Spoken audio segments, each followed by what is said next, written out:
أشهد أن محمد رسول الله۔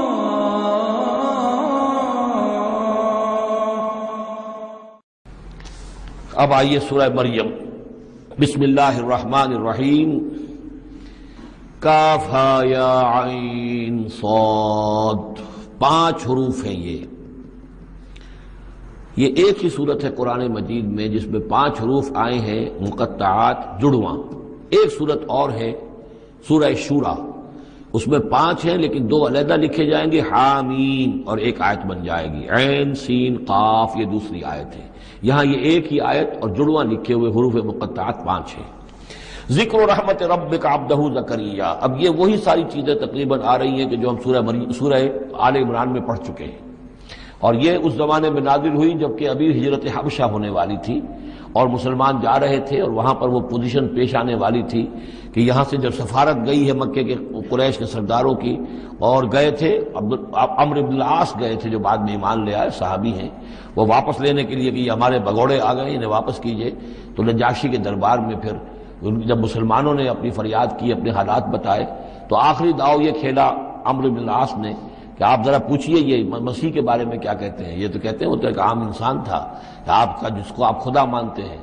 تو پھر نجاشی نے پوچھا کہ آپ لوگ کیا کہتے ہیں مسیح کے بارے میں، حضرت مسیح کے، تو پھر یہ آیات پڑھ کر جو ہے حضرت جعفر طیار رضی اللہ تعالیٰ عنہ، جعفر ابن ابی طالب، حضور کے چچا داد بھائی، ابو طالب کے بیٹے، حضرت علی کے بڑے بھائی حضرت جعفر ابی طالب بن ابی طالب، انہوں نے یہ آیات پڑھ کر سنائی۔ تو نجاشی نے کہا، تنکا اٹھایا کہ جو تم نے بیان کیا ہے حقیقت میں مسیح علیہ السلام اس سے ایک تنکا بھر بھی زائد نہیں ہے۔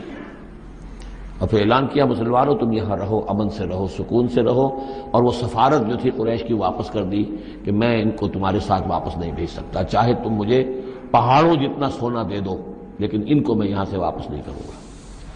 ذکر رحمت ربک عبدہ زکریا، اب ذکر تو کرنا ہے حضرت مسیح کا، لیکن جیسے وہاں پہلے یہ کہ حضرت یحییٰ کا ذکر بھی ہو جائے کہ ان کی ولادت بھی تو ایک طرح سے معجزانہ تھی، عام حالات کی تو نہیں تھی۔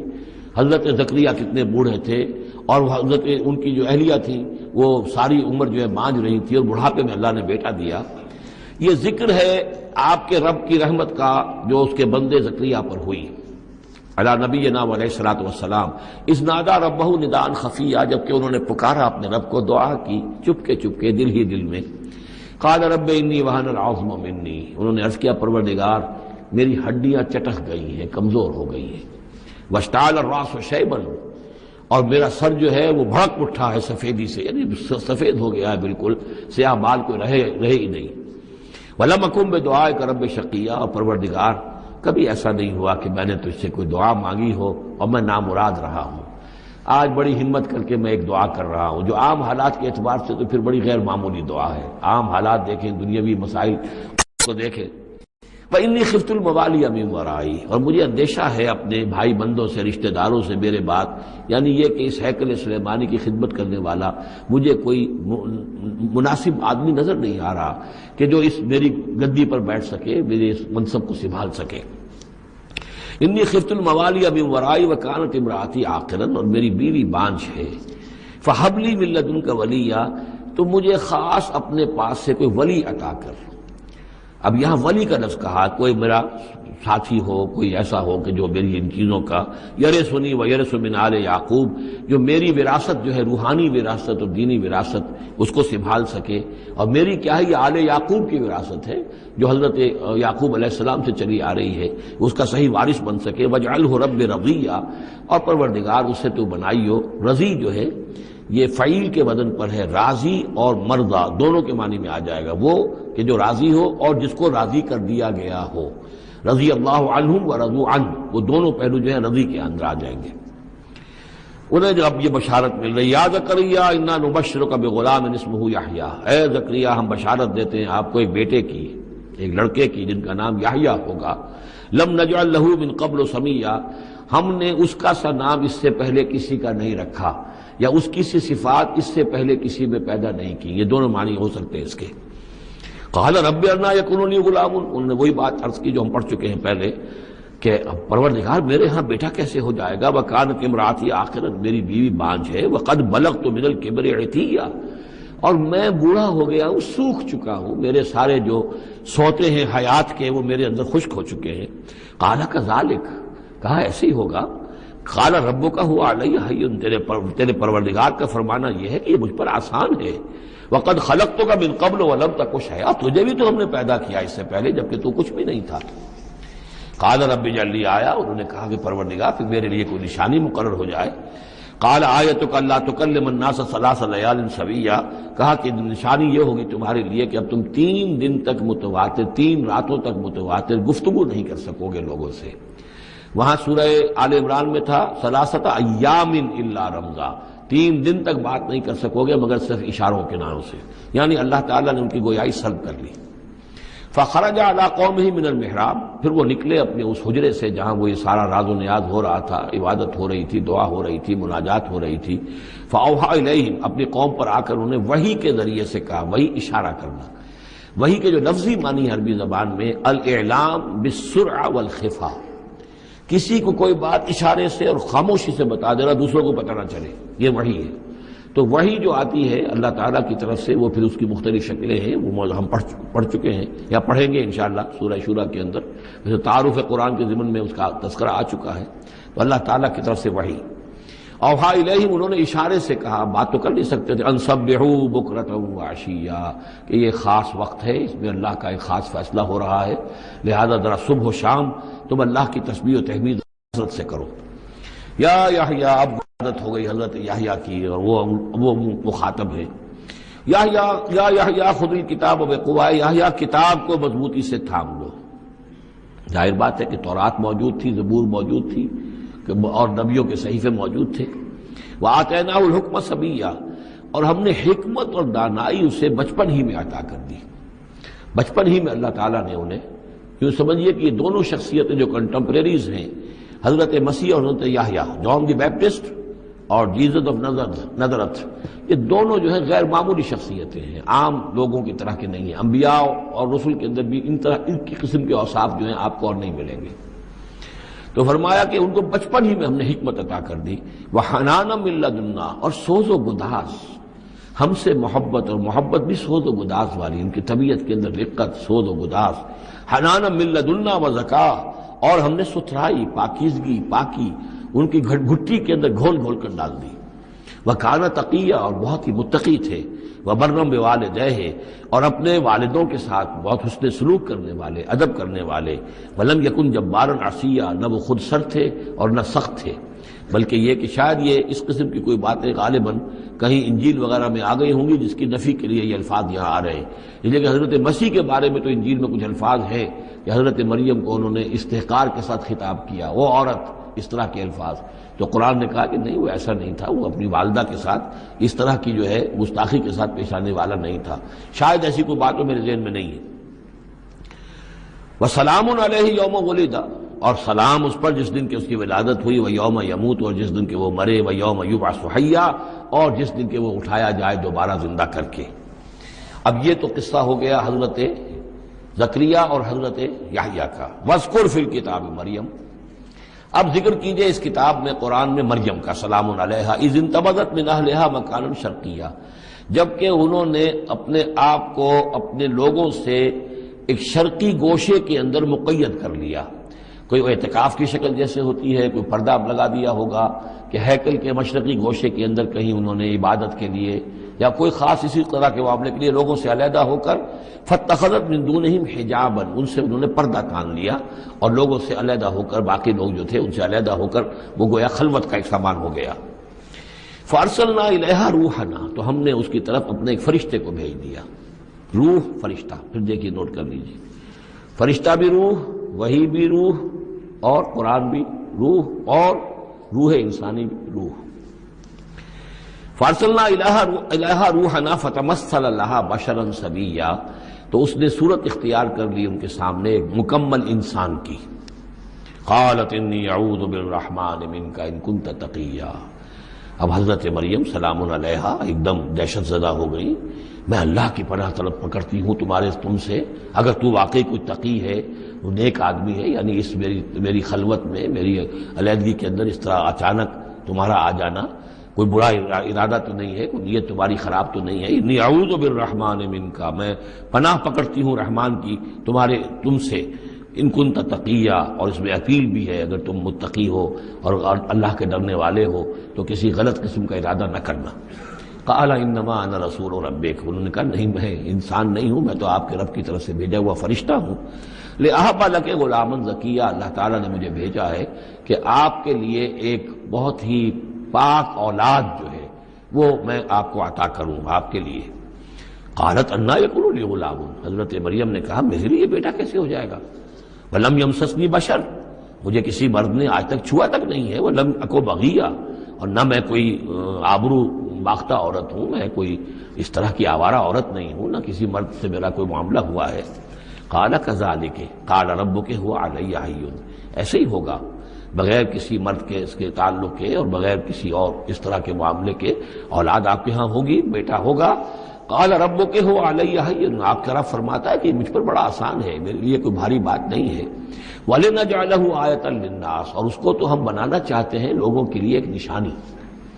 حضرت عیسیٰ کی ولادت معجزانہ، رفع سماوی معجزانہ، پھر بڑے بڑے معجزے جو ہیں، تو اس اعتبار سے واقعہ یہ ہے کہ ان کی شخصیت بہت ہی ایک یعنی غیر معمولی اور بہت ممیز شخصیت ہے۔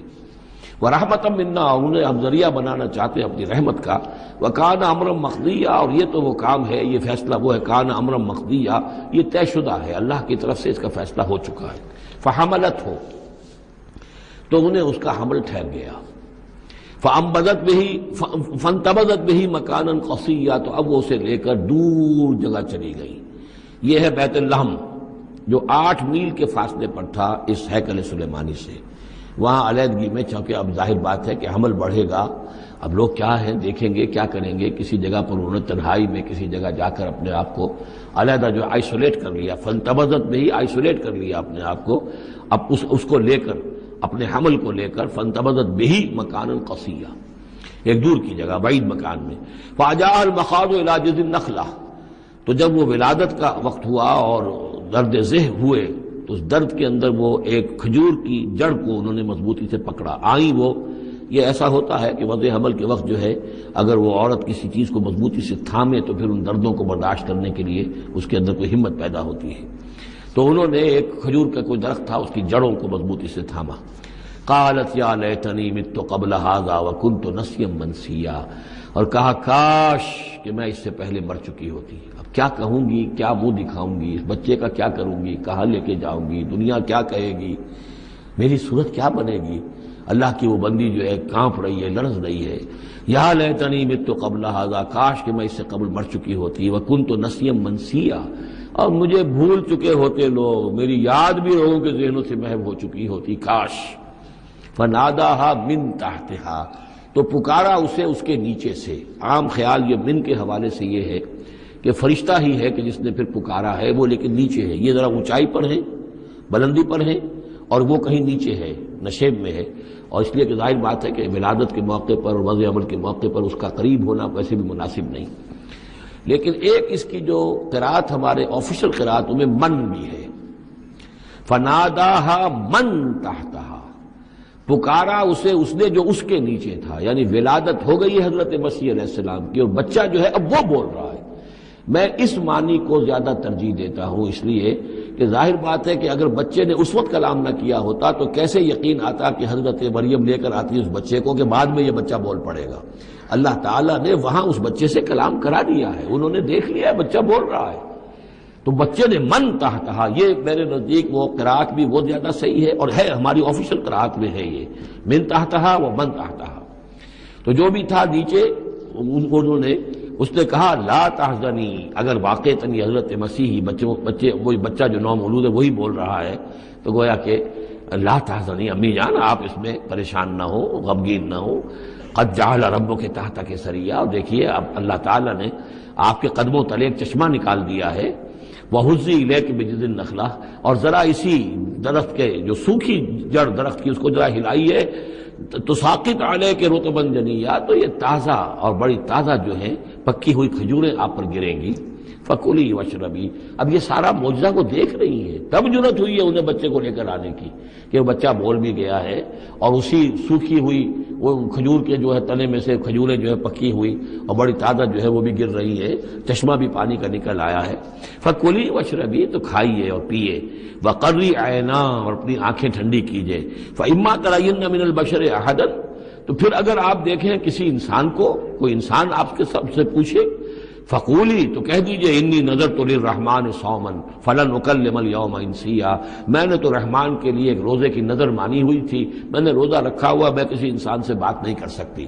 وہاں کے ان کے ہاں روزے کے اندر کھانے پینے پر جو پابندی تھی جو ہمارے ہاں ہوتی ہے وہ بھی تھی، اس کے علاوہ بولنے پر، گفتگو پر بھی پابندی تھی. فأتت به قومها تحملہ، اب وہ آ گئی اس کو لے کر اپنی قوم کے پاس. اب ان کا حوصلہ ہے، انہوں نے وہ معجزہ دیکھ لیا ہے. یہ میری رائے ہے، واللہ عالم. عام طور پر اس کا تذکرہ نہیں ہے کہیں، اور یہ کہ من تحتہا میں سمجھا یہی گیا ہے کہ فرشتے ہی نے یہ سب سارا کلام کیا ہے. فاتت به قومها تحملہ، وہ اب آئیں اپنی قوم کے پاس اپنے بچے کو لیے ہوئے. قالوا یا مریم لقد جئت شیئا فریا، اب انہوں نے، اے مریم یہ تو تم بڑا طوفان چڑھ لائی ہو، یہ کیا کر لائی ہو، یہ تمہارے ہاں تمہارے گود میں بچہ ہے، کس کا بچہ ہے؟ یا اخت ہارون، اے ہارون کی بہن. ہو سکتا ہے کہ ان کے ایک بھائی ہو ہارون نامی، اور ہو سکتا ہے کہ چونکہ حضرت ہارون کی نسل سے ہیں یہ، لہذا صرف ان کی طرف ایک نسبت دی ہو کہ تم سوچو کس جد امجد کی تم نسل سے ہو اور تم نے کس قدر یہ گری ہوئی حرکت کی ہے. یا اخت ہارون ما کان ابوک امرأ سوء وما کانت امک بغیہ، نہ تو تیرا والد جو ہے وہ کوئی برا انسان تھا اور نہ تیری والدہ جو ہے وہ کوئی بدکار عورت تھی، یہ تم کیا کر لائی ہو؟ فاشارت الیہ، تو حضرت مریم نے اشارہ کر دیا حضرت اس بچے کی طرف، عیسیٰ کی طرف. قالوا کیف نکلم من کان فی المہد صبیا، کہ کیسے ہم اس سے بات کریں، اس سے کیا پوچھیں، اس یہ ہمیں کیا بتائے گا، بچہ ہے گھوڑے میں یا گود کے اندر. قال انی عبد اللہ، اب وہ بچہ بولا، حضرت مسیح نے کہا میں اللہ کا بندہ ہوں. آتانی الکتاب، اللہ نے مجھے کتاب عطا کی ہے. وجعلنی نبیا، اور مجھے نبی بنایا ہے. وجعلنی مبارکا اینما کنت، اور مجھے مبارک بنایا ہے، بابرکت بنایا جہاں کہیں بھی میں ہوں گا. واوصانی بالصلاۃ والزکاۃ ما دمت حیا، اور مجھے تاکید کی ہے اللہ نے زکوٰۃ کی اور نماز کی جب تک میں زندہ رہوں. وبرم بوالدتی، اور میں اپنی والدہ کا فرما بردار ہوں، خدمت گزار ہوں. لم یجعلنی جبارا شقیا، اللہ تعالیٰ نے مجھے زبردست اور سخت تندخو نہیں بنایا ہے. والسلام علیہ، اور سلام ہے مجھ پر یوم ولدت، جس دن کہ مجھے جنا گیا، میری ولادت ہوئی. ویوم اموت، جس دن کہ میں مروں گا. ویوم ابعث حیا، اور جس دن کہ مجھے اٹھایا جائے گا زندہ کر کے. ذالک عیسی ابن مریم، یہ ہے عیسیٰ ابن مریم، یہ ہے حقیقت عیسیٰ ابن مریم کی علیہ الصلاۃ والسلام، علیہم الصلاۃ والسلام. قول الحق الذی فیہ یمترون، یہ ہے وہ قول حق، قول فیصل 100% درست جس کے بارے میں یہ جھگڑتے ہیں. ما کان للہ ان یتخذ من ولد سبحانہ، اللہ کے شان کے شایع نہیں ہے یہ کہ وہ کسی کو اپنا بیٹا بنائے، سبحانہ، وہ پاک ہے اس سے. اذا قضى امرا فانما يقول له كن فيكون، جب وہ کسی چیز کا فیصلہ کرتا ہے تو وہ کہتا ہے کہ ہو جا، وہ ہو جاتی ہے. یعنی جو باپ کا حصہ تھا ولادت مسیح میں، وہ اللہ تعالیٰ کے ایک حرف کن کے ذریعے سے پورا ہوا. اسی لیے یہ کلمہ ہے، اللہ کلمۃ منہ، اللہ کا خاص کلمہ ہے. باقی چیزیں جو ہے انسان کے ہاں جو بھی قانون و قاعدے کے مطابق، جو بھی بایولوجیکل جو طریقہ ہے اس کے مطابق ہو رہے ہیں، وہ چل رہا ہے. لیکن جہاں وہ ایک رکھنا ہے، وہاں اللہ کا ایک خصوصی کن جو ہے اس نے اس خلا کو پر کیا ہے. ان اللہ ربی و ربکم، اور یقینا اللہ ہی میرا بھی رب ہے اور تمہارا بھی رب ہے. فاعبدوہ، پس اسی کی بندگی کرو اور پرستش کرو. ھذا صراط مستقیم، یہی سیدھا راستہ ہے. فاختلف الاحزاب من بینہم، تو جماعتوں نے، گروہوں نے، فرقوں نے اپنے آپس میں اختلافات پیدا کر لیے، غلط باتیں جو ہے گھڑ لی.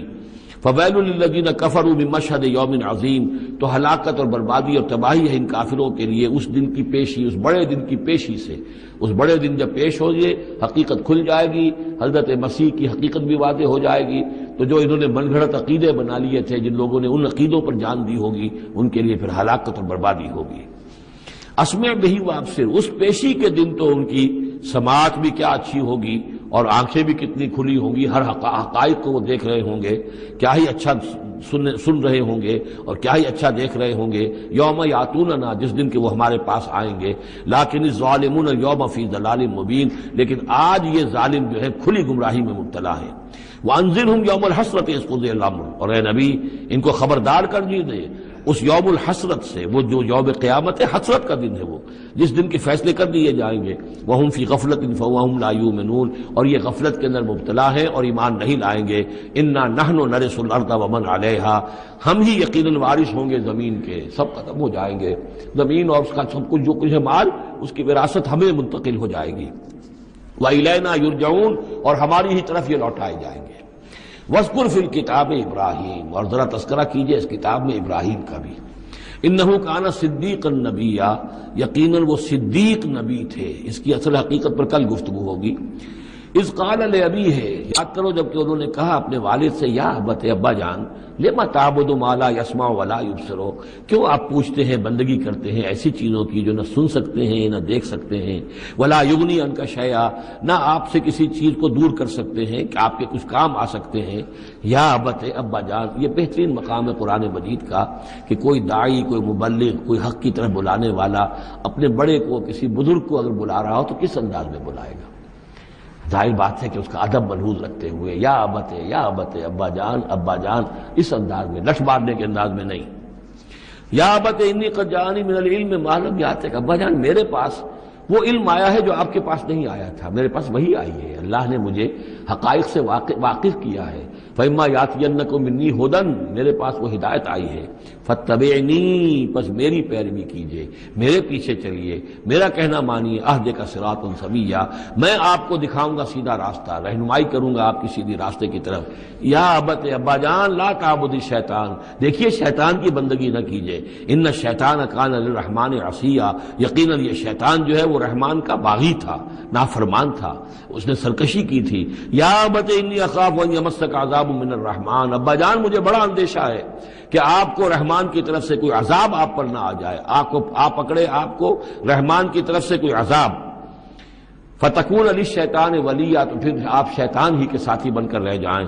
قال راغب انت عن آلہتی یا ابراہیم، کہاں یہ لجاجت ہے، کہاں یہ استدعاء کا انداز ہے، کہاں یہ فرعونی انداز میں کہا ہے باپ نے، ابراہیم کیا تم میرے آلہہ سے، میرے معبودوں سے کنارہ کشی کر رہے ہو؟ اراغب انت عن آلہتی یا ابراہیم لئن لم تنتہی، اگر تم باز نہ آئے لارجمنک، میں تمہیں رجم کر دوں گا، ہلاک کر دوں گا، سنسار کر دوں گا، واہجرنی ملیا، اور فوراً تو ذرا میری نگاہوں سے دور ہو جاؤ، میں تمہاری اس بات کو برداشت نہیں کر سکتا، فوراً میری نگاہوں سے دور ہو جاؤ، کچھ دیر کے لیے تو میری نگاہوں سے چلے جاؤ۔ قال سلام علیک، انہوں نے کہا سلام، ساستغفر لک ربی، میں اپنے رب سے آپ کے لیے استغفار کرتا رہوں گا، انہ کان بی حفیہ، وہ مجھ پر بڑا مہربان ہے، واعتزلکم وما تدعون من دون اللہ، اور میں کنارہ کشی کرتا ہوں آپ سے بھی اور ان تمام معبودوں کو جن کو آپ پوج رہے ہیں اللہ کے سوا۔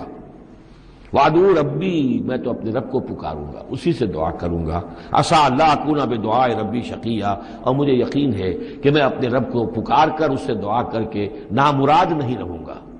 فلما اعتزلهم، جب ابراہیم نے ان سے کنارہ کشی کر لی، وما یعبدون من دون اللہ، اور ان سب سے بھی کنارہ کشی کر لی جن کو پوج رہے تھے اللہ کے سوا، وہبنا لہ اسحاق و یعقوب، تو ہم نے اسے اسحاق جیسا بیٹا، یعقوب جیسا پوتا عطا کیا، وکلا جعلنا نبیا، اور ان دونوں کو بھی ہم نے نبوت سے سرفراز فرمایا، ووہبنا لہم من رحمتنا، اور ان کو ہم نے خاص اپنی رحمت سے، فضل سے عطا فرمایا، وجعلنا لہم لسان صدق علیا، اور ان کے لیے ہم نے اعلیٰ تذکرہ اور اعلیٰ شہرت جو ہے دنیا کے اندر باقی رکھی۔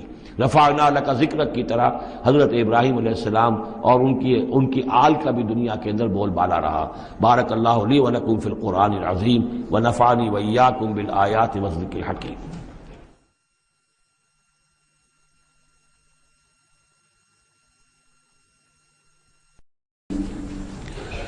واذکر فی الکتاب موسیٰ انہ کان مخلصا وکان رسولا نبیا نادیناہ من جانب الطور الایمن وقربناہ نجیا ووہبنا لہ من رحمتنا اخاہ ہارون نبیا واذکر فی الکتاب اسماعیل انہ کان صادق الوعد وکان رسولا نبیا وَكَانَ يَأْمُرُ أَهْلَهُ بِالصَّلَاةِ وَالزَّكَاةِ وَكَانَ عِندَ رَبِّهِ مَرْضِيًّا وَاذْكُرْ فِي الْكِتَابِ إِدْرِيسَ إِنَّهُ كَانَ صِدِّيقًا نَبِيًّا وَرَفَعْنَاهُ مَكَانًا عَلِيًّا صدق اللہ العظیم۔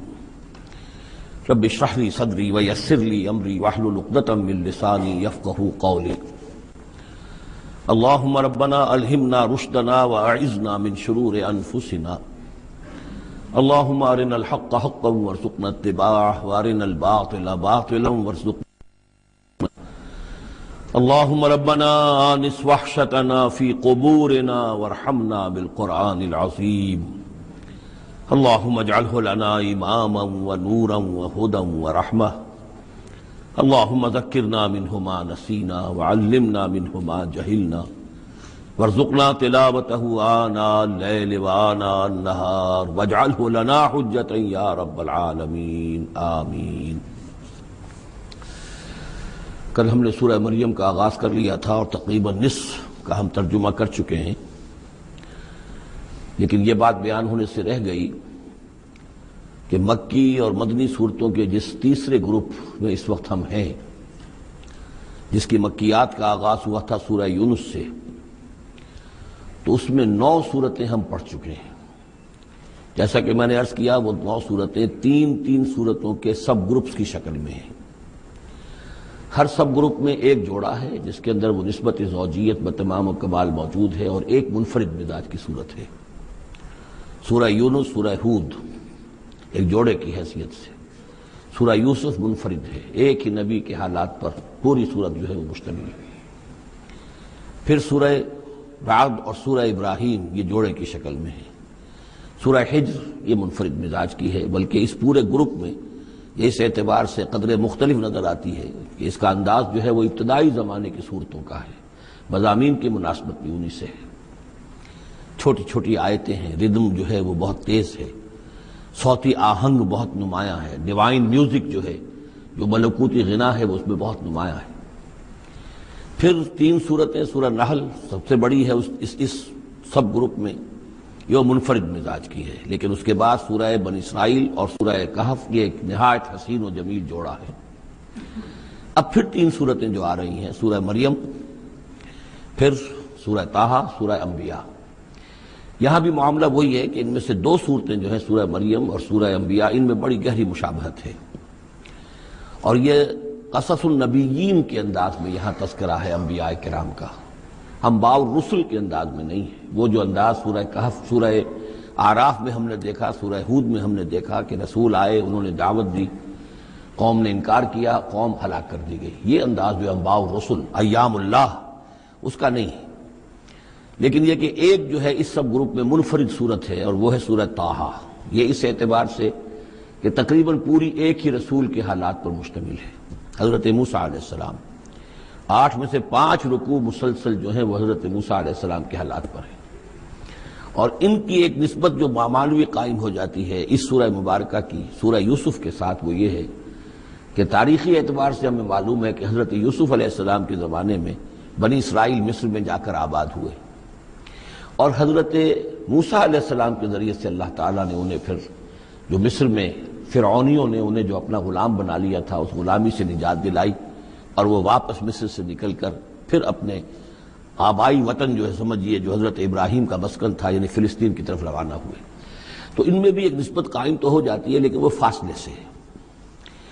سورہ مریم میں اور سورہ انبیاء میں آپ کو قصص النبیین کے انداز کا بات ملے گی، تو یہ آپ جب ہم پڑھیں گے تو بات نمایاں ہو جائے گی۔ البتہ ایک چیز کے لیے رات میں نے کہا تھا اس پر گفتگو کل ہوگی۔ سورہ مریم میں ہم نے اب تک جو پڑھا ہے، سب سے پہلے حضرت زکریا، حضرت یحییٰ کا تذکرہ ہوا پہلے رکوع میں۔ دوسرا رکوع بہت طویل ہے، اس میں حضرت مریم اور حضرت عیسیٰ کا سلام علیہم ان کا تذکرہ ہوا ہے۔ تیسرے رکوع میں پھر حضرت ابراہیم علیہ السلام کا، اور ان کے ساتھ ہی پھر حضرت اسحاق اور حضرت یعقوب کا تذکرہ ہوا ہے۔ حضرت ابراہیم کے بارے میں کہا گیا کہ انہ کان صدیقا نبیا۔ اب یہ ایک نئی ترکیب ہے کہ جو پہلی مرتبہ قرآن مجید میں آئی ہے، اور میں نے اسی لیے آج جو ہے کئی آیات تلاوت کی ہیں اگلے رکوع کی، کہ آپ یہ دیکھ سکیں کہ 2 کے بارے میں آ رہا ہے رسول نبیا، حضرت اسماعیل اور حضرت موسیٰ علیہ السلام رسول النبی، انہ کان رسول النبی، اور دو ہی کے بارے میں آیا انہ کان صدیق النبی، یعنی حضرت ابراہیم علیہ السلام اور حضرت ادریس علیہ السلام۔ تو اس میں فرق کیا ہے؟ ظاہر بات ہے کہ الفاظ مختلف ہیں، ترکیب مختلف ہے، تو یقیناً ان کا مفہوم جدا ہے۔ اگرچہ بہت ہی میرے علم کی حد تک کسی نے اس پر توجہ نہیں کی ہے، بلکہ ایک بہت بڑے عالم تھے جو مفسر قرآن بھی ہیں، ان سے جب میں نے تذکرہ کیا تو ان کا کہ کیا واقعی ایسا ہے؟ یعنی یہ کہ وہ تفسیر بھی لکھ چکے تھے لیکن انہوں نے توجہ نہیں کی۔ ہوتا یہ ہے کہ آدمی جب گزر جاتا ہے تیزی کے ساتھ، اگر کسی چیز کی توجہ نہیں ہوتی، کیا واقعی ایسا ہے کہ دو کے بارے میں ہے رسول النبیہ اور دو کے بارے میں ہے صدیق النبیہ؟ تو میں نے ان سے سوال کیا تھا کہ اس میں پھر کیا فرق ہے۔ اس کے لیے میں چاہتا ہوں کہ جو جس حد تک کہ مجھ پر وہ بات اللہ تعالیٰ نے منکشف فرمائی ہے وہ آپ پر بھی میں آپ کے ساتھ بھی شیئر کروں کہ یہ جو ہم پڑھ چکے ہیں، ایک تو سورہ فاتحہ میں اہدنا الصراط المستقیم صراط الذین انعمت علیہم، راستہ ان کا ہمیں دکھا اور ان کے راستے پر چلا جن پر تیرا انعام ہوا۔ اس کی وضاحت سورہ نساء میں آئی، وَمَن يُطِعِ اللَّهَ وَالرَّسُولَ فَأُولَٰئِكَ مَعَ الَّذِينَ أَنْعَمَ اللَّهُ عَلَيْهِم مِّنَ النَّبِيِّينَ وَالصِّدِّيقِينَ وَالشُّهَدَاءِ وَالصَّالِحِينَ وَحَسُنَ أُولَٰئِكَ رَفِيقًا۔ یہ منعم علیہم جو ہیں، جن پر اللہ تعالیٰ کا انعام ہوا ہے، یہ جو جماعت ہے منعم علیہم کی، اس کے 4 درجات ہیں۔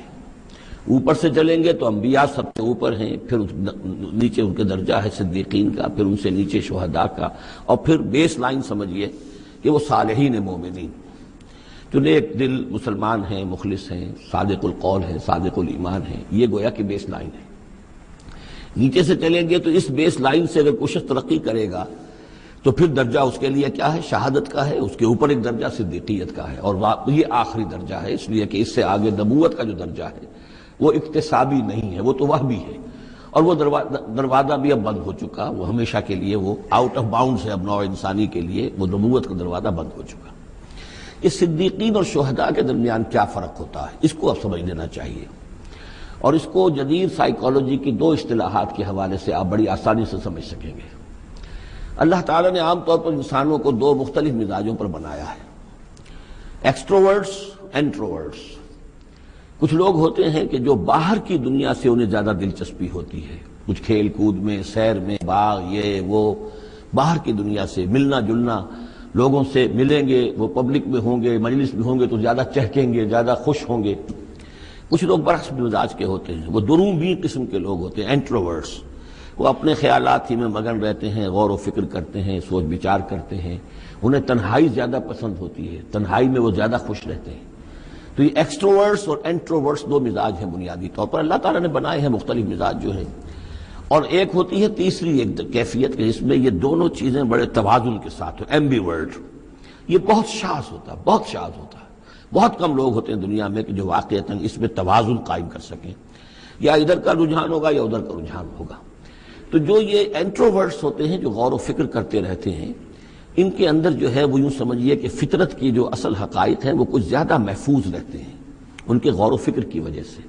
پھر وہ کائنات کے بارے میں بھی سوچتے ہیں، تو اس کائنات کی تمام آیات الہیہ بھی گویا کہ ان سے ہم کلام ہوتی ہیں، اشارے کرتی ہیں۔ یہ وہ لوگ ہوتے ہیں کہ جن تک گویا کہ وہ حقائق از خود روشن ہو چکے ہوتے ہیں ان تک، کہ جیسے ہم نے سورہ فاتحہ پڑھتے ہوئے کہا کہ کچھ لوگ ہوتے ہیں اپنی فطرت سلیمہ اور عقل سلیم کی رہنمائی میں یہاں تک تو پہنچ گئے کہ اللہ کو پہچان لیا، آخرت کو پہچان لیا، یہ بھی سمجھ لیا کہ اللہ ہی کی بندگی کرنی چاہیے، کیسے کریں یہ پتہ نہیں، اہدنا الصراط المستقیم، اب وہ راستہ مانگتے ہیں کہ ہمیں راستہ دکھا۔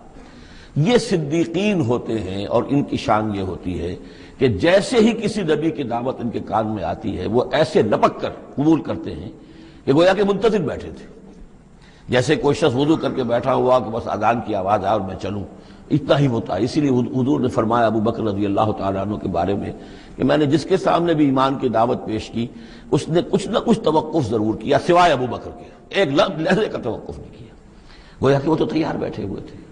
البتہ جو ایکسٹروورٹس ہوتے ہیں وہ چونکہ ان کی توجہ نہیں ہوتی حقائق کی طرف، وہ دنیا میں مگن ہیں، کھیل کود میں ہیں، شکار میں ہیں، کشتیوں میں ہیں، ہنسی مذاق میں ہیں، گفتگوؤں میں لگے ہوئے ہیں، تو انہیں کچھ زیادہ غور و فکر کی ان کے اندر جو ہے طبیعت کے اندر میلان نہیں ہوتا اس کا، لہذا انہیں دیر لگ جاتی ہے نبی کی دعوت کو سمجھنے میں، اس کی طرف متوجہ ہونے میں۔ لیکن یہ ہے کہ جب ان کا توجہ ہو جاتی ہوتی بھی عام طور پہ جذباتی انداز میں ہوتی ہے، لیکن جب ان کی توجہ ہو جائے جذباتی انداز میں تو پھر یہ ہے کہ وہ چونکہ ہوتے ہیں ایکٹیو زیادہ ہوتے ہیں، لہذا وہ اپنی فعالیت کی وجہ سے آگے نکل جاتے ہیں، بظاہر وہ صدیقین سے آگے نکل جائیں گے فعالیت کی وجہ سے، اس لیے کہ وہ فعال زیادہ ہیں۔ اب اس کی مثال حضرت عمر ہے، حضرت حمزہ ہے رضی اللہ تعالی عنہما۔ 6 سال لگ گئے۔ حضرت عمر کے بارے میں تو آپ کہہ سکتے ہیں کہ سب کوئی گھرانہ مختلف تھا، وہ بنو عدی میں سے تھے، حضور بنو ہاشم میں سے تھے، لیکن حضرت حمزہ کو کیوں دیر لگ گئی؟ 6 سال۔ سگے چچا ہیں، دودھ شریک بھائی ہیں، ساتھ کے کھیلے ہم جولی ہیں، نہایت محبت کرنے والے حضور سے، اور اسی کیفیت کے اندر وہ ایمان لائے ہیں۔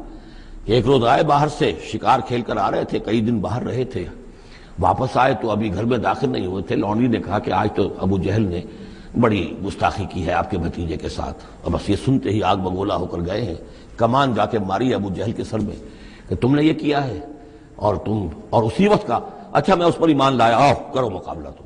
یہ ان کے ایمان کا معاملہ۔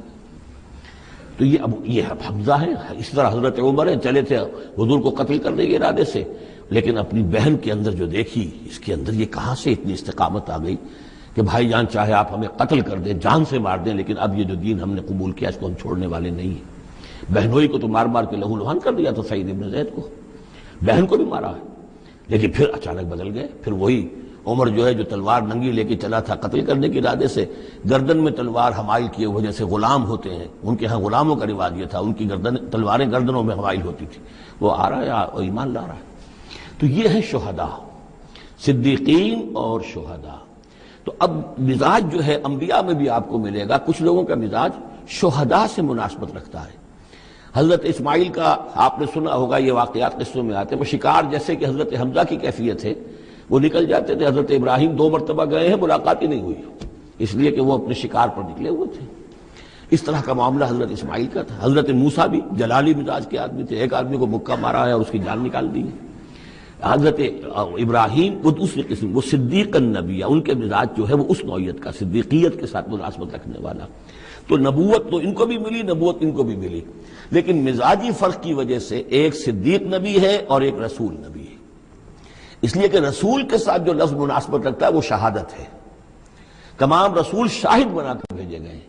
یہ جو کار رسالت ہے، تبلیغ اور اتمام حجت، اس کے اندر تو عمل کا پہلو زیادہ ہے، اور اس میں پھر شہداء زیادہ نمایاں ہوتے ہیں۔ تو رسولوں کے لیے تو ہے ہی یہ، یا ایھا النبی انا ارسلناک شاہدا ومبشرا ونذیرا وداعیا الی اللہ باذنہ وسراجا منیرا، اور جیسے کہ ہم نے پڑھا وکیف اذا جئنا من کل امۃ بشہید، تو رسولوں کے ساتھ مناسبت لفظ کی جو ہے وہ شہادت کی ہے۔ تو گویا کہ شہداء کا مزاج رکھنے والے جو نبی ملے وہ رسول النبی ہیں، اور صدیقیت کا مزاج رکھنے والے جن کو نبوت مل گئی وہ صدیق نبی ہیں۔ تو حضرت ابراہیم انہ کان صدیقا نبیا، وہ تو ہم پڑھ چکے تھے، اب آگے چلیے۔ ابھی اس موضوع پر مزید گفتگو سورہ حدید میں چل کر ہوگی۔ اولئک ھم الصدیقون والشہداء عند ربہم، اس کے جو دوسرے رکوع کے آخر میں یہ آیت آئی ہے، تو وہاں جا کر انشاءاللہ اس کے سلسلے میں مزید کچھ گفتگو ہوگی۔ وَاذْكُرْ فِي الْكِتَابِ موسیٰ، اور کتاب میں تذکرہ کیجئے موسیٰ کا، انہ کان مخلصا، یقیناً ہم نے اسے خاص اپنا بنا لیا تھا۔ اس کی تفسیر آگے آ جائے گی سورہ طٰہٰ کے اندر۔ وَكَانَ رَسُولًا نَبِيًّا، اور وہ رسول نبی تھے۔ وَنَادَيْنَاهُ مِن جَانِبِ الطُّورِ الْأَيْمَنِ، اور ہم نے اس کو پکارا، اس سے بات کی، اس کو بلایا طور پہاڑ کے داہنی جانب سے۔ وَقَرَّبْنَاهُ نَجِيًّا، اور اسے قریب ہم نے بلایا سرگوشی کے لیے۔ وَوَهَبْنَا لَهُ مِن رَحْمَتِنَا أَخَاهُ هَارُونَ نَبِيًّا، اور ہم نے اسے اپنی رحمت سے اس کو یہ مقام بھی عطا کیا کہ اس کے بھائی ہارون کو بھی نبوت عطا کر دی، چونکہ یہ درخواست کی تھی حضرت موسیٰ علیہ السلام نے، وہ اگلی صورت میں آ جائے گا۔ وَاذْكُرْ فِي الْكِتَابِ اسماعیل، اور ذرا تذکرہ کیجئے کتاب میں اسماعیل کا بھی، انہ کان صادق الوعد، یقیناً وہ بڑے وعدے کے سچے تھے۔ اور خاص طور پر اشارہ ہو رہا ہے اتنا بڑا وعدہ جو حضرت ابراہیم سے اپنے والد سے انہوں نے کیا تھا کہ یا ابت افعل ما تؤمر ستجدنی انشاءاللہ صابرا، ابا جان کر گزریے جو بھی آپ کو اللہ کی طرف سے حکم آ رہا ہے، مجھے ذبح کرنے کا حکم ہے، ذبح کر دیجئے، انشاءاللہ آپ مجھے صابر پائیں گے۔ تو وہ آخری وقت تک انہوں نے اپنے اس وعدے کو نبھایا اور گردن جو ہے رکھ دی کہ چلائیے چھری۔ صادق الوعد وکان رسول النبی، اور وہ بھی مزاجی اعتبار سے جو میں نے عرض کیا ہے، حضرت حمزہ چونکہ ویسے بھی نسل میں حضرت اسماعیل کی نسل میں سے ہیں، تو اگر آپ دیکھیں گے تو بہت ہی ان کے درمیان شخصیت کی مشابہت نظر آئے گی۔ رسول النبی، وہ رسول نبی تھے۔ وکان یامر اہلہ بالصلاۃ والزکاۃ وکان عند ربہ مرضیہ، اور وہ حکم دیتے تھے اپنے گھر والوں کو نماز کا بھی اور زکوٰۃ کا بھی، اور وہ اپنے رب کے نزدیک بہت ہی پسندیدہ تھے، بہت ہی اللہ تعالیٰ کو کے منظور نظر کہہ لیجیے، مرضیہ۔ وَاذْكُرْ فِي الْكِتَابِ ادریس، اور تذکرہ کیجئے کتاب میں ادریس کا بھی۔ یہ ادریس علیہ السلام جو ہے یہ ایک نبی ہے کہ جو حضرت آدم اور حضرت نوح کے مابین گزرے ہیں۔ حضرت آدم اور حضرت نوح کے مابین ایک اور نبی بھی گزرے ہیں، قرآن مجید میں ذکر نہیں ہے، تورات میں شیس علیہ السلام۔ تو نبی تو یہ ہیں، حضرت آدم پہلے نبی، پھر یہ دو اور نبی ہیں حضرت ادریس۔ اس تورات میں ان کا نام حنوک ہے، شیس کا نام سیس ہے، وہ تو ٹھیک ہے، اور قرآن مجید میں ان کا تذکرہ بھی نہیں ہے، لیکن حضرت ادریس کا حنوک نام ہے وہاں۔ لیکن یہ کہ یہ دونوں ہیں درمیان میں حضرت آدم اور حضرت نوح علیہ السلام، پہلے رسول حضرت نوح علیہ السلام ہے، یہ دونوں نبی ہیں صرف۔ وَاذْكُرْ فِي الْكِتَابِ ادریس، اور تذکرہ کیجئے کتاب میں، اس قرآن میں ادریس کا، اِنَّهُ كَانَ صِدِّيقًا نَبِيًّا، یقیناً وہ بھی صدیق نبی تھے، مزاجاً ان کا بھی وہی حضرت ابراہیم کے ساتھ مناسبت، صدیقیت والا مزاج۔ وَرَفَعْنَاهُ مَكَانًا عَلِيًّا، اور ہم نے انہیں اٹھایا تھا بہت بلند مقام تک۔ اب یہ اٹھانا جو ہے ویسے تو بعض لوگوں کا خیال ہے کہ شاید وہ بھی حضرت عیسیٰ علیہ السلام کی طرح رفع سماوی ان کی ہوئی ہے، چوتھے آسمان میں حضور کی ان سے ملاقات ہوئی ہے شب معراج میں۔ لیکن ایک مفہوم اس کا یہ بھی ہے کہ اونچا مقام دینا، بلند مقام دینا، اس لیے کہ یہاں الہ نہیں ہے، وہاں جو ہے وہ رافعک الیہ، جہاں کہا گیا حضرت عیسیٰ کے بارے میں تمہیں اٹھانے والا ہوں اپنی طرف، تو اس سے مفہوم جو ہے بہت معین ہو جاتا ہے، یہاں ضروری نہیں ہے کہ وہ مفہوم لیا جائے۔ اولئک الذین انعم اللہ علیہم، دیکھیے وہی لفظ آ گیا اب، یہ ہیں وہ لوگ جن پر انعام فرمایا ہے اللہ نے، من النبیین، انبیاء میں سے۔ اب ہم کیونکہ منعم علیہم کے 4 طبقات تھے، ان میں سے یہ انبیاء کا تذکرہ ہو رہا ہے سب کا۔ من النبیین من ذریۃ آدم، اولاد آدم میں سے، وممن حملنا مع نوح، اور پھر بعد ان میں سے ان کی نسل میں سے ہیں جنہیں ہم نے نوح کے ساتھ اس کشتی میں سوار کرایا، ومن ذریۃ ابراہیم، اور پھر ذریۃ ابراہیم میں سے ہیں ان کی اولاد سے، و اسرائیل، اور حضرت یعقوب کی نسل سے ہیں، وممن ہدینا واجتبینا، اور جنہیں کہ ہم نے ہدایت دی اور جنہیں ہم نے چن لیا، پسند کر لیا۔ اذا تتلی علیہم آیات الرحمن، ان کی کیفیت یہ ہوتی تھی کہ جب رحمان کی آیات ان کو پڑھ کر سنائی جاتی تھی، خروا سجدا و بکیا، تو وہ گر پڑتے تھے اللہ کی جناب میں سجدہ کرتے ہوئے، روتے ہوئے۔ سجدہ کر لیجیے۔ فخلف من بعدہم خلف، پھر ان کی جگہ پر بعد میں آ گئے، ان کے جانشین ہوئے، ان کے وارث ہوئے ایسے ناخلف لوگ۔ یہ خلف کا لفظ جب آتا ہے لام کی جزم کے ساتھ تو ناخلف، یعنی ایسے لوگ کہ جو اپنے اسلاف کے کردار اور ان کی بزرگی جو ہے اس کو برباد کرنے والے، تباہ کرنے والے، ان کی نیک نامی کو بٹا لگانے والے ہوں، ناخلف۔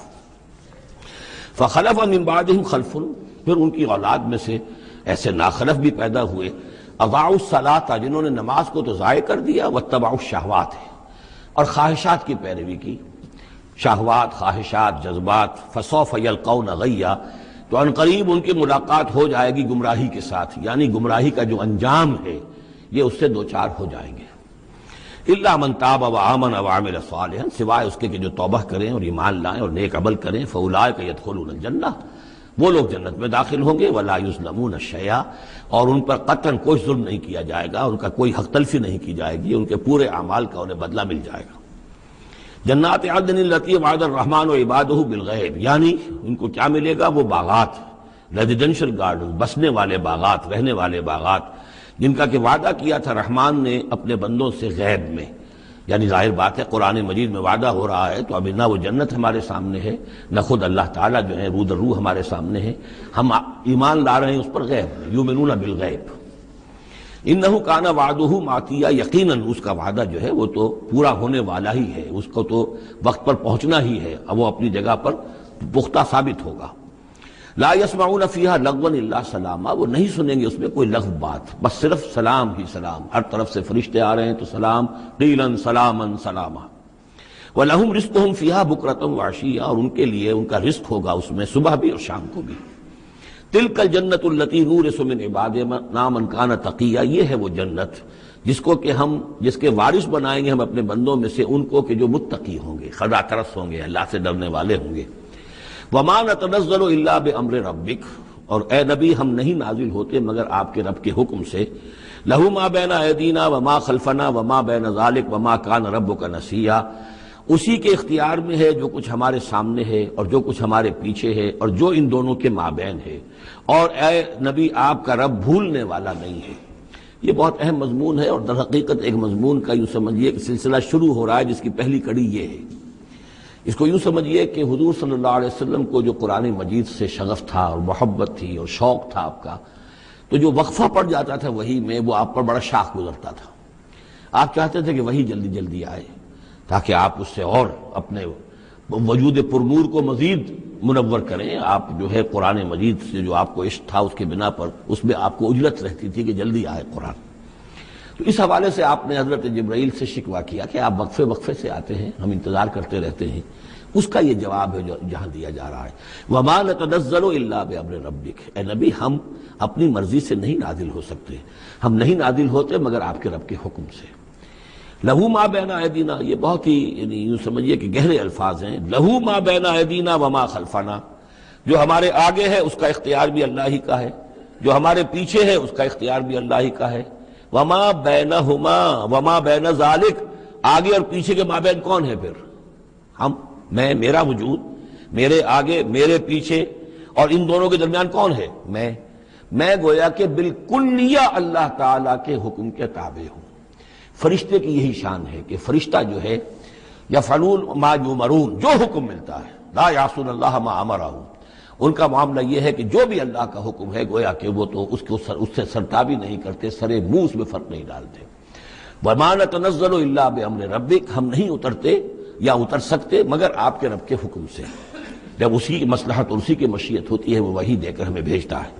لہو ما بین ایدینا وما خلفنا وما بین ذالک وما کان ربک نسیا، اور اے نبی یہ جو کچھ تاخیر ہو جاتی ہے کسی بھول کی وجہ سے نہیں ہے کہ اللہ کو کوئی نسیان لاحق ہو گیا ہے تو تھوڑی دیر کے لیے توجہ کہیں اور ہو گئی ہے، معاذ اللہ، تیرا رب جو ہے بھولنے والا نہیں ہے بلکہ یہ حکمت کے تحت ہے، اللہ تعالیٰ کی مشیت یہ ہے۔ کذالک لنثبت بہ فؤادک رتلناہ ترتیلا، وہ جو ہم پڑھ چکے سورہ بنی اسرائیل میں بھی، وقرآنا فرقناہ لتقرأہ علی الناس علی مکث ونزلناہ تنزیلا، یہ ہماری حکمت ہے کہ ذرا وقفے وقفے سے آپ یہ قرآن لوگوں کو پڑھ کر سنائیں۔ رب السماوات والارض، وہ رب ہے آسمانوں کا اور زمین کا، وما بینہما، اور جو ان دونوں کے مابین ہے، فاعبدہ، پس اسی کی بندگی اور پرستش کیجئے، واصطبر علیہ لعبادتہ، اور اس کی عبادت کے اوپر پوری طرح جمے رہیے، صبر کیجئے۔ هل تعلم له سمیا، تو کیا تم جانتے ہو کہ اس کی سی شان کا کوئی اور ہستی ہے؟ ظاہر بات ہے جو شان اللہ کی ہے اس کی سی شان رکھنے والی کوئی اور ہستی کائنات میں موجود نہیں۔ وَيَقُولُ الْإِنسَانُ وَإِذَا مَا مِتُّ لَسَوْفَ أُخْرَجُ حَيًّا، اور یہ انسان کہتا ہے حیران ہو کر، کیا میں جب مر جاؤں گا تو پھر مجھے زندہ کر کے اٹھا لیا جائے گا؟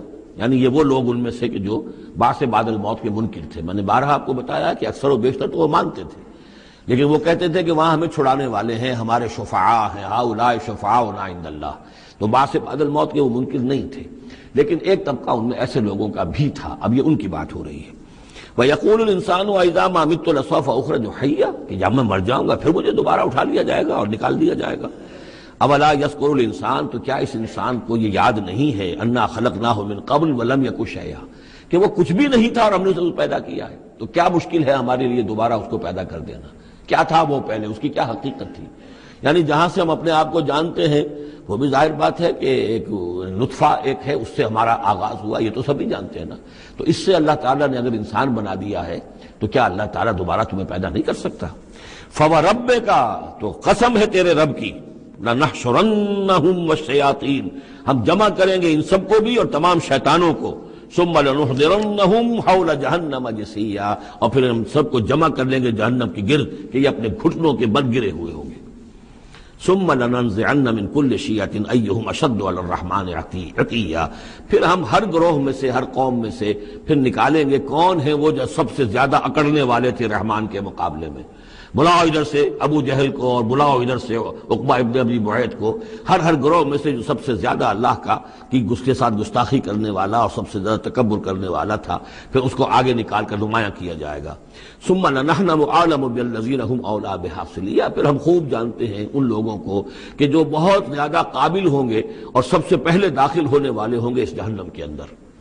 وَإِن مِّنكُمْ إِلَّا وَارِدُهَا کان علی ربک حتما مقضیا، اور تم میں سے کوئی بھی نہیں ہے مگر یہ کہ اسے ایک مرتبہ جہنم پر آنا ہوگا، یہ فیصلہ ہے تیرے رب کا حتمی طے شدہ، حتمن مقضیہ۔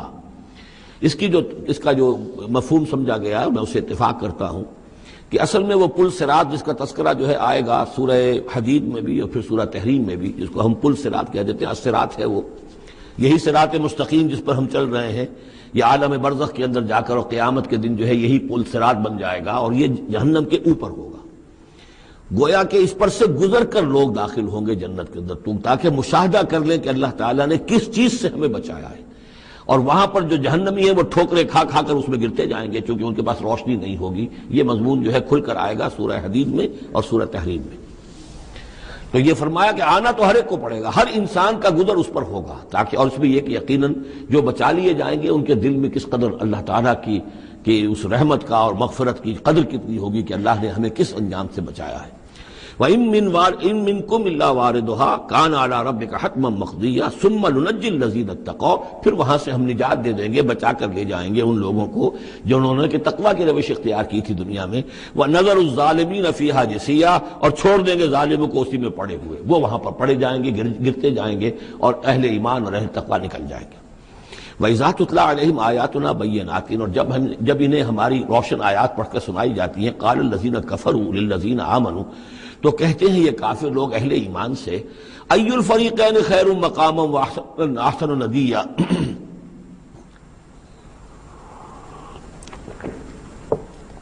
دونوں جماعتوں میں سے، دونوں گروہوں میں سے کن کے مکان و مقام بہتر ہیں اور کن کی مجلسیں بہت اچھی ہیں۔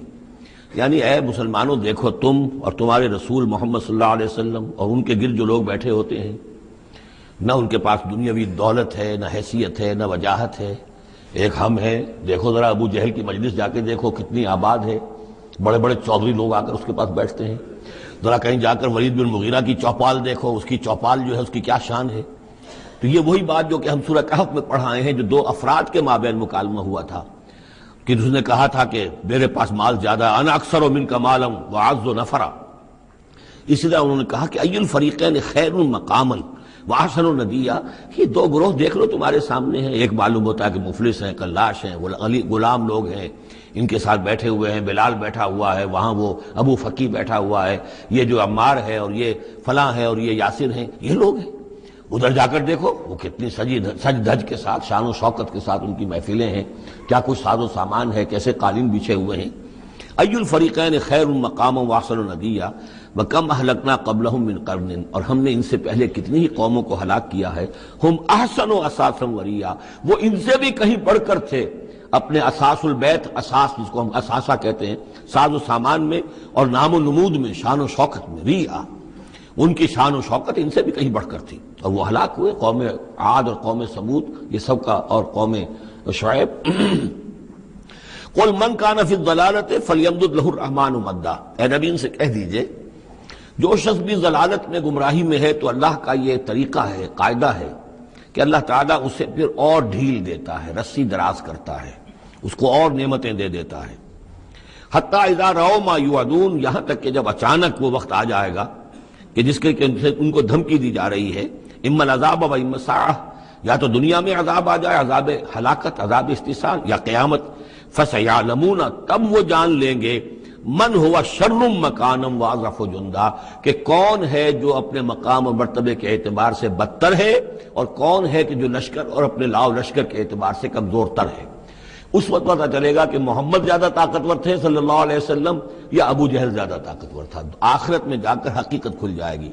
اس وقت تو یہ ایک سراب ہے، نظر آ رہا ہے، ایک ڈرامہ ہے، کھیل ہو رہا ہے، حقیقت جو ہوگی وہ منکشف ہو جائے گی اس دن۔ وَيَزِيدُ اللَّهُ الَّذِينَ اهْتَدَوْا هُدًى، اور اللہ تعالیٰ ان لوگوں کی ہدایت میں اضافہ کرتا ہے جو ہدایت کی راہ اختیار کرے۔ اللہ بڑھاتا ہے ان لوگوں کو ہدایت میں کہ جنہوں نے ہدایت اختیار کی۔ والباقیات الصالحات خیر عند ربک ثوابا وخیر مردا، اور یقیناً نیک باقی رہنے والے تو وہ نیک عمل ہے۔ یہ مال و دولت باقی رہنے والا نہیں ہے، یہ تو یہیں کی شے یہیں رہ جائے گی۔ باقیات الصالحات، بقا اگر ہے، دوام ہے انسان کے ساتھ، اس عالم آخرت میں جانے والی کوئی شے ہے تو باقیات الصالحات ہے، وہ تو نیک کام ہے۔ خیر عند ربک ثوابا، وہ یقیناً تیرے رب کے نزدیک بہت بہتر ہیں بدلے کے اعتبار سے بھی، وخیر مردا، اور اس اعتبار سے بھی کہ لوٹ کر جایا جائے ان کے پاس، جب ہم وہاں پہنچیں گے ہمیں اپنے اعمال جو ہے وہاں منتظر ملیں گے، ان کی جزا، بلکہ یہ کہ کہا جائے گا یہ تمہارے اعمال ہی ہیں، ان کی شکل بدل گئی ہے۔ افرأیت الذی کفر بآیاتنا وقال لأوتین مالا وولدا، تو کیا تم نے دیکھا اس شخص کو جو ہماری آیات کا تو کفر کرتا ہے اور کہتا ہے مجھے تو لازماً ملے گا، مال بھی ملے گا اور اولاد بھی ملے گی۔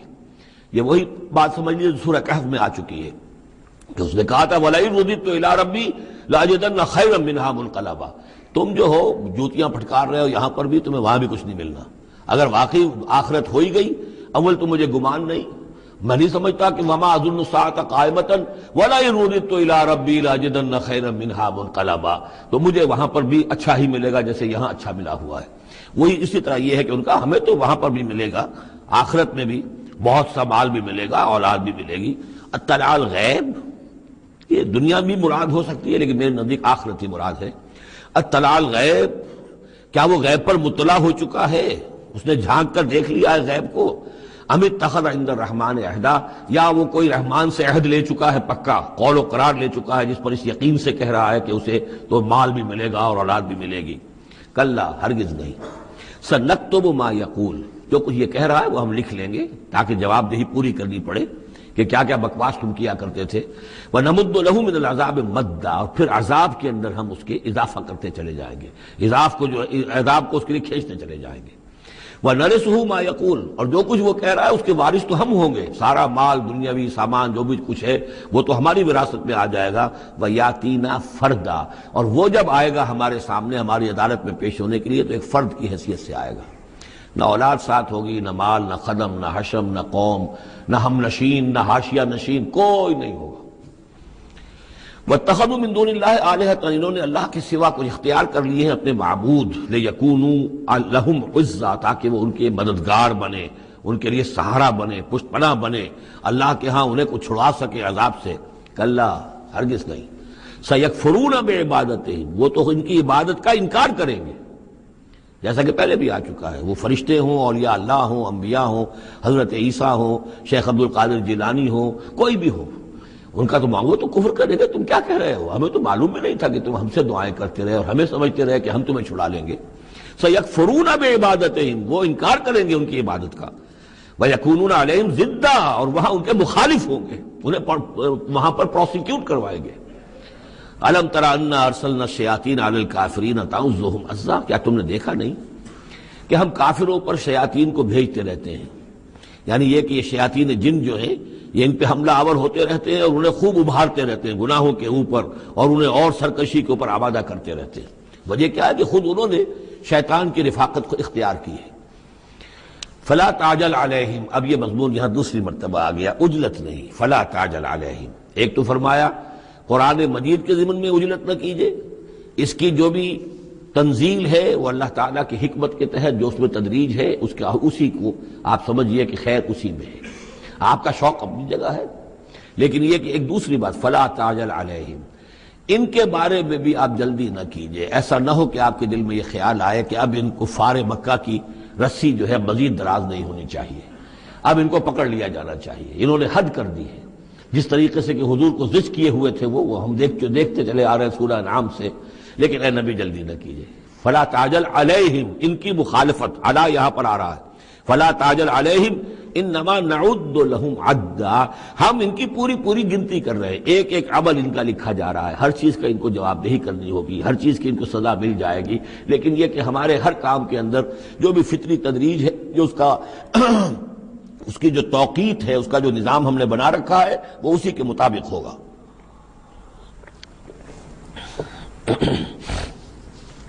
یوم نحشر المتقین الی الرحمن وفدا، یاد کرو جس دن کی ہم جمع کریں گے اہل تقویٰ کو، وہ رحمان کی طرف آئیں گے مہمانوں کی صورت میں، جیسے مہمانوں کا استقبال ہوتا ہے، وفد آیا ہے۔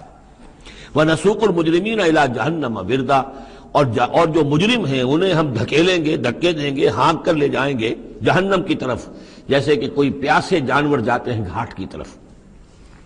لا يملكون الشفاعة الا من اتخذ عند الرحمن عہدا، کسی کے بھی کوئی شفاعت کام نہیں آئے گی سوائے اس کے کہ جس نے رحمان کے پاس اپنا ایک مقام حاصل کر لیا ہے، یعنی ایک شخص جو ہے بنیادی طور پر اللہ کے ساتھ اس نے اپنا عہد نبھایا ہو، اللہ کی بندگی کر رہا ہو، کوئی خطائیں ہو گئی ہیں، کوئی غلطیاں ہو گئی ہیں، جیسے کوئی پھسل جاتا ہے، کوئی کمزور بھی ہوتا ہے انسان، ایسے لوگوں کے لیے تو شفاعت مفید ہو سکتی ہے۔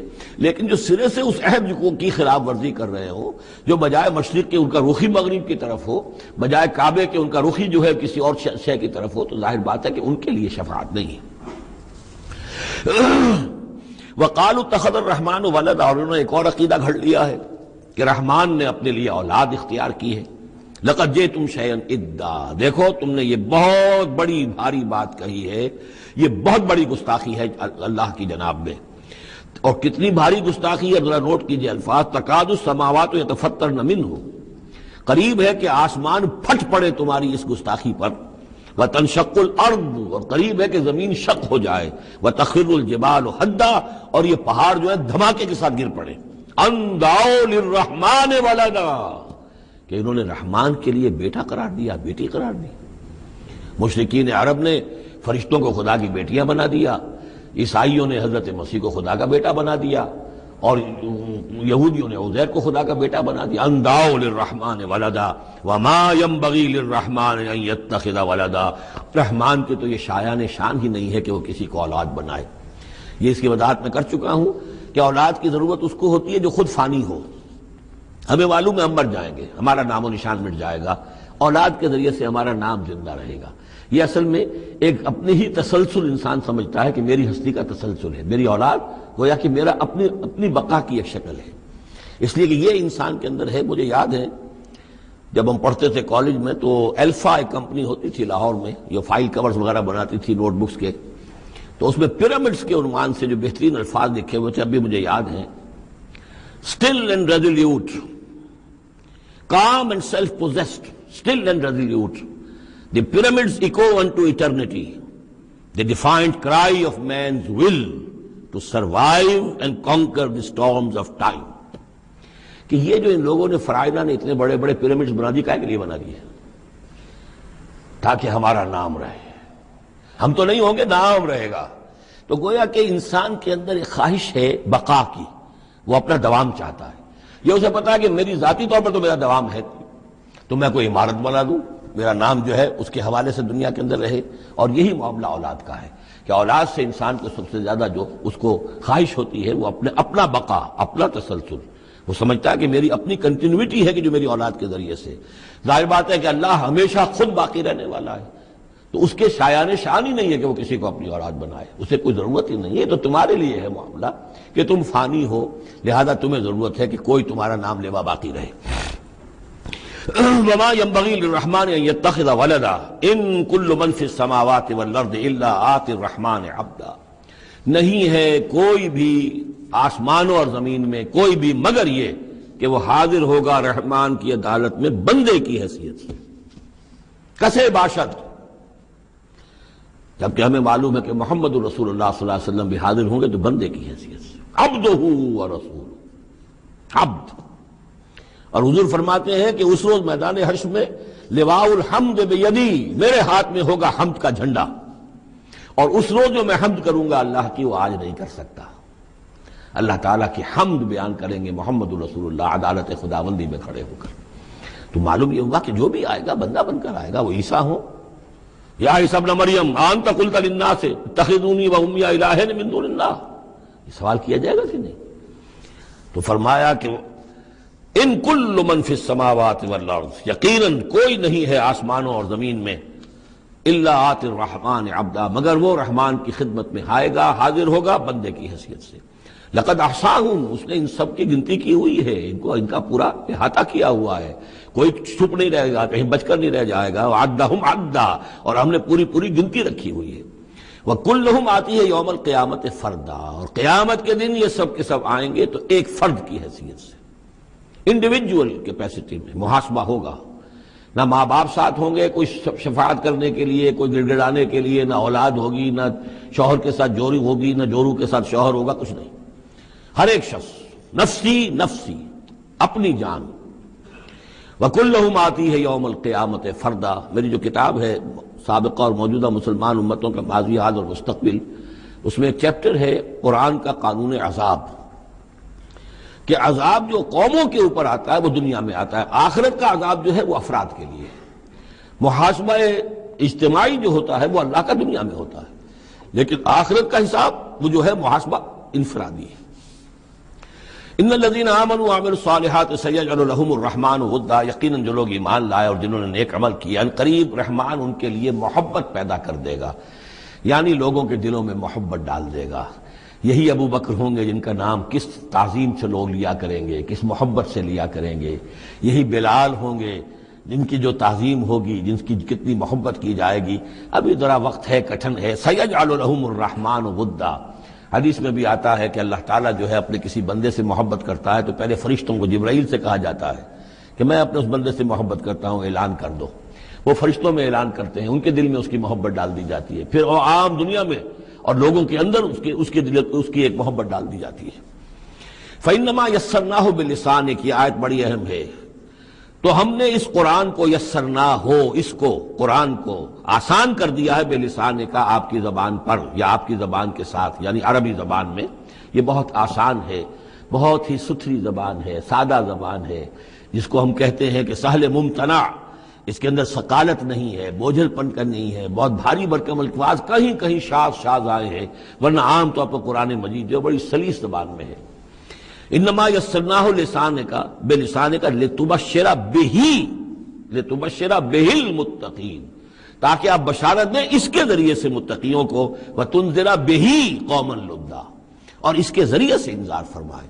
یعنی آپ کی دعوت کا مرکز و محور اور آپ کا آلہ جو ہے، آلہ دعوت، آلہ انقلاب، وہ قرآن مجید ہے۔ انذار کیجئے قرآن کے ذریعے، تبشیر کیجئے قرآن کے ذریعے، تذکیر کیجئے قرآن کے ذریعے۔ فذکر بالقرآن من یخاف وعید، تذکیر ہو، واعظ ہو قرآن کے ذریعے۔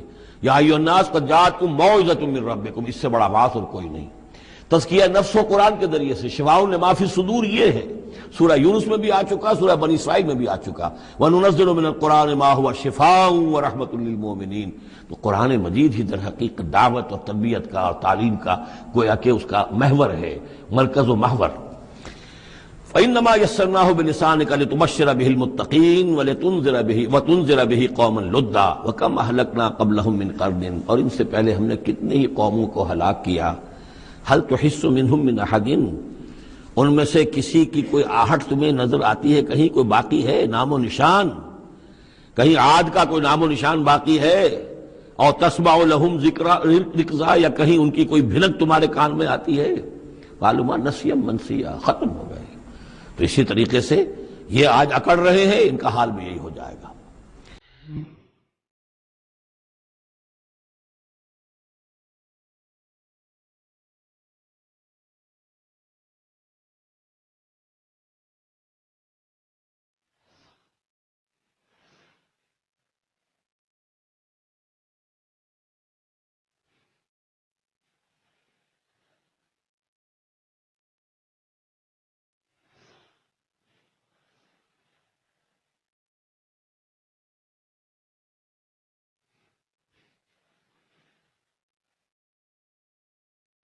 مولاي صل وسلم